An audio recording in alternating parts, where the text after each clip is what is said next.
Assalamualaikum dan salam syaraku sayang. Buletin Ukas edisi malam 20 Oktober 2021 bersama saya Fatin Syairah Rosdi. Tumpuan berita malam ini, Ketua Menteri Sarawak, Datuk Patinggi Dr. Abang Abdul Rahman Zohari Tun Dato' Abang Openg telah mengumumkan bajet Sarawak 2022 berjumlah 10.136 bilion ringgit pada 12 Oktober lepas dengan memfokuskan kepada usaha kerajaan negeri untuk meringankan bebanan rakyat daripada impak pandemik COVID-19. Menarik perhatian, bajet Sarawak 2022 juga memfokuskan kepada usaha-usaha untuk memulihkan negeri dan membantu dari segi kelangsungan hidup rakyat seperti bantuan khas Sarawak Ku Sayang BKSS 8.0 dengan peruntukan sebanyak 285.47 juta ringgit. Kelulusan Belanjawan Negeri Sarawak bagi tahun 2022 adalah tertakluk kepada kuasa yang diberikan kepada Ketua Menteri Sarawak atau pihak kewangan negeri mengikut Seksyen 11 Ordinan Darurat Kuasa-Kuasa Perlu Sarawak 2021. Untuk tahun 2022 ya, bajet kita ialah berjumlah 10.136 bilion. Dan kita, seperti mana saya sebutkan tadi, ada mempunyai pendapatan sebanyak 10.036 bilion dan tetapi kita akan membelanjakan sebanyak 10.64 bilion ringgit. Bermakna kita akan mempunyai sedikit defisit sebanyak 600 juta. Bajet ini adalah expansionary budget, iaitu dalam keadaan yang tidak menentu dan kita memberikan tumpuan kepada keadaan rakyat. Susulan daripada pengumuman bajet itu, wartawan UKAS telah menemu bual beberapa orang awam berhubung perkara tersebut. Bantuan untuk bajet 2022 banyak membantu, terutamanya khususnya untuk kita rakyat Sarawak lah. Banyak juga kebaikan yang diberikan untuk rakyat Sarawak. So, boleh kita sebagai rakyat jangan sia-siakan peluang yang ada lah.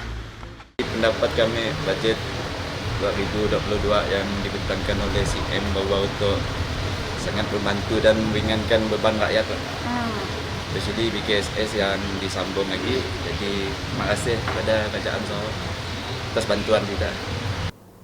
Laporan seterusnya mengenai lawatan kerja rasmi Ketua Menteri Sarawak, Datuk Patinggi Dr. Abang Abdul Rahman Zohari Tun Dato' Abang Openg ke Sri Aman pada Khamis. Beliau dijangka melakukan pelancaran Sri Aman Development Agency di Wisma Sada, Bandar Simanggang pada pukul 10.30 pagi. Manakala pada pukul 2 petang, Ketua Menteri bersama rombongan dijangka melakukan tinjauan ke tapak projek Hospital Baharu Sri Aman sebelum beliau melakukan upacara pecah tanah projek rakyat iaitu cadangan projek Peace Park Bandar Simanggang, Sri Aman pada pukul 3 petang. Masih lagi dengan perkembangan di Sri Aman, dengan Menteri Kebajikan Kesejahteraan Komuniti Wanita Keluarga dan Pembangunan Kanak-Kanak Sarawak, Datuk Sri Fatimah Abdullah menyempurnakan taklimat inisiatif kerajaan di Dewan Serbaguna Kampung Muhibah. Taklimat tersebut diadakan dengan kerjasama Jabatan Kebajikan Masyarakat Sarawak JKMS bertujuan berkongsi maklumat mengenai isu bantuan. Dalam program sama, Datuk Sri Fatimah menyampaikan inisiatif kerajaan seperti yang tertera.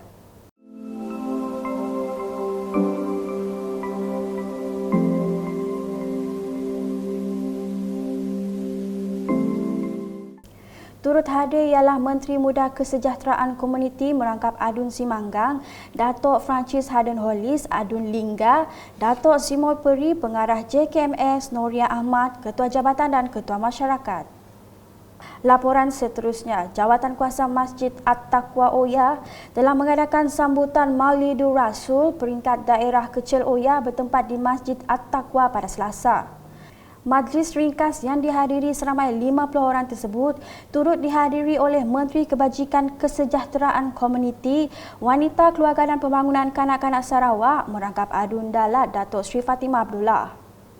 Antara aktiviti yang dilakukan ialah ceramah agama, bacaan Al-Quran, zikir serta penyampaian peruntukan sempena sambutan Maulidur Rasul. Majlis diadakan dengan mengikut prosedur operasi standard SOP yang ditetapkan seperti memakai pelitup muka serta mengamalkan penjarakan sosial. Di Betong pula, semua kawasan di bahagian berkenaan termasuk perkampungan Melayu akan menerima pembangunan sama rata seperti kawasan-kawasan lain. Komitmen itu diutarakan Adun Laya Datuk Gerald Rentap Jabu sambil berkata banyak pembangunan dan projek yang dirancang juga telah dilaksanakan di kawasan perkampungan Melayu di Betong. Tambah beliau, pandemik COVID-19 menyebabkan banyak projek pembangunan di kawasannya tertangguh pelaksanaannya. Kampung Melayu Betong memang aktif dan sekejap lagi saya melihat banyak pembangunan yang telah dirancang dan diberi. Dan saya mohon maaf kerana mungkin tidak dapat sama rata diberi, tapi kita memang ada perancangan untuk semua mendapat pertolongan dan bantuan daripada kerajaan. Itu satu daripada yang saya beri komitmen lah daripada saya, dan melihat kepada sistem pemerintahan yang diminta dan KK tadi di KK memang akan diundi daripada 25 cabut di. Mohon maaf kerana tahu banyak COVID kan, banyak masih ada fungsi sama saya ada 17 lagi projek saya belum dapat laksanakan kerana COVID itu. Beliau berucap demikian semasa majlis penyerahan cek projek kecil luar bandar MRP kepada 6 surau dan sebuah masjid bertempat di Kampung Baru Hulu Betong pada Selasa. Penerima geran MRP berjumlah keseluruhan RM34,000 adalah seperti tertera.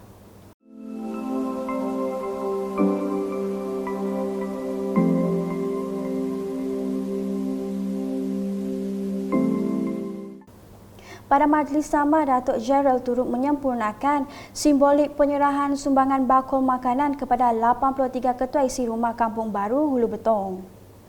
Sementara itu, seramai 298 penduduk rumah Panjang Ubok menerima sumbangan bantuan makanan berikutan dikenakan Perintah Kawalan Pergerakan diperketatkan PKBD daripada Adun Repok Datuk Sri Huang Tiong Si.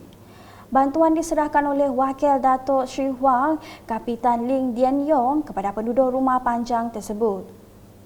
Dalam pada itu, Adun Repok sempat menasihati penduduk yang terjejas agar sentiasa mematuhi SOP bagi menekan penularan COVID-19 dari menjadi lebih serius.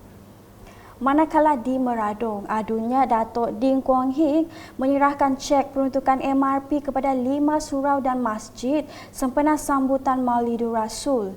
Antara surau dan masjid yang menerima cek tersebut adalah Surau Ashikirin Meradong, Surau Kampung Selemas, Surau Muhajirin Taman Bintang, Masjid Darul Taqwa Bintango dan Masjid Al-Falah Sungai Gemuan Bintango.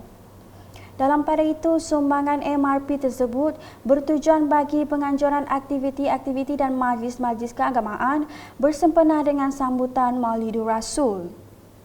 Beralih ke perkembangan program vaksinasi remaja, dengan seramai 348 remaja menerima vaksin COVID-19 dos pertama dan kedua jenis Pfizer di Dewan Masyarakat Tanjung Manis. 5 daripada mereka baru menerima dos pertama setelah mendapat arahan bebas kuarantin dari Kementerian Kesihatan Malaysia KKM, di mana majoriti adalah dari Sekolah Menengah Kebangsaan SMK Belawai. Difahamkan sejak program imunisasi COVID kebangsaan PICK remaja dilaksanakan bermula 10 September lepas, seramai 914 telah menerima vaksin dos pertama dan 616 orang telah menerima dos kedua bermula 1 Oktober lepas. PICK remaja di situ telah mendapat sambutan menggalakkan dan mendapat kerjasama yang amat baik dari ibu bapa. Sekian edisi malam bersama saya Fatin Syairah Rosdi dan kru penerbitan.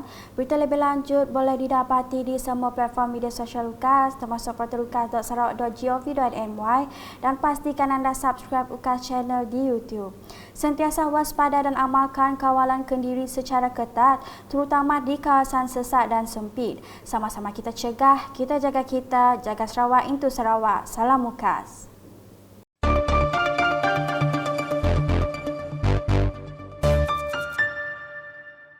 Satu perkara I want to emphasize, to fight COVID-19, one is for us to give vaccination. This is to increase our antibody. Number two, even if you have vaccination, you must look after yourself. There's no guarantee. You must look after yourself, self-discipline. Saya pun dah dapat 2 dos, but still I have to use this. Kelak orang persepsi kata sudah vaksin, no need to use penutup muka. So self-discipline still there. Kita jagakan jarak sosial kita, masih juga basuh tangan and jaga yourself. This is the only way for us to fight our COVID-19.